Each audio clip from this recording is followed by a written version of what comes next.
एक लकड़हारा था। वह जंगल से लकड़ियाँ काटता और गांव के बाजार में बेचकर अपना जीवन चला रहा था। उसे इस काम से सिर्फ इतना ही पैसा मिल पाता था कि वह थोड़े बहुत खाने की व्यवस्था कर सकता था।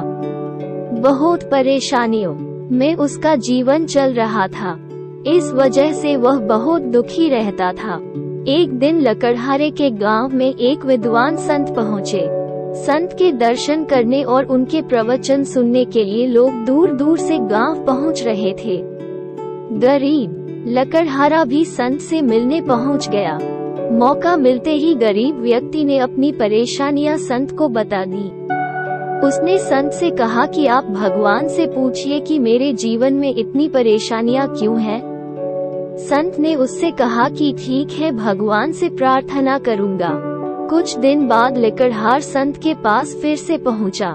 संत ने उससे कहा कि भाई, तुम्हारी किस्मत सिर्फ 5 बोरी अनाज ही है, इसीलिए भगवान तुम्हें थोड़ा थोड़ा अन्न दे रहा है ताकि तुम्हें जीवन भर खाना मिलता रहे। संत की बात सुनकर लकड़हार अपने घर लौट आया। कुछ दिन बाद वह फिर से संत के पास पहुंचा और बोला कि गुरुजी, आप भगवान से कहो कि मुझे मेरी किस्मत का सारा अनाज एक साथ दे दे। कम से कम एक दिन में भरपेट भोजन करना चाहता हूँ। संत ने कहा कि ठीक है, मैं तुम्हारे लिए प्रार्थना करूँगा। अगले दिन गरीब लकड़हारे के घर 5 बोरी अनाज पहुँच गई। उसने सोचा कि संत ने मेरे लिए प्रार्थना की है, इसीलिए भगवान ने मुझे इतना अनाज दे दिया है।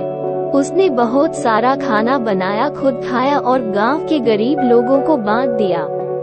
सभी ने उसे दुआएं दी। अगले दिन उसके घर फिर से 5 बोरी अनाज आ गया। उसने फिर ऐसा ही किया, खुद खाया और दूसरों को खाना खिला दिया। काफी दिनों तक ऐसा ही चलता रहा। फिर एक दिन वह संत के पास पहुंचा और पूरी बात बता दी। संत ने उससे कहा कि भाई, तुमने अपनी किस्मत का अनाज दूसरों को खिला दिया तो तुम्हारे इस नेक काम से भगवान बहुत प्रसन्न है, इसीलिए वे तुम्हें अन्य जरूरतमंद लोगों की किस्मत का अनाज भी दे रहे हैं ताकि तुम उन्हें भरपेट भोजन करा सको। संत की बात गरीब व्यक्ति को समझ आ गई। इसके बाद उसने दूसरों को खाना खिलाने का सिलसिला जारी रखा।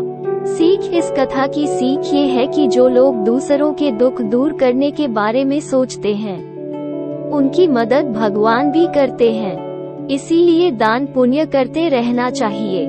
दान करने से हमारा जीवन भी बदल सकता है। Thanks for watching. Like, share and subscribe my channel.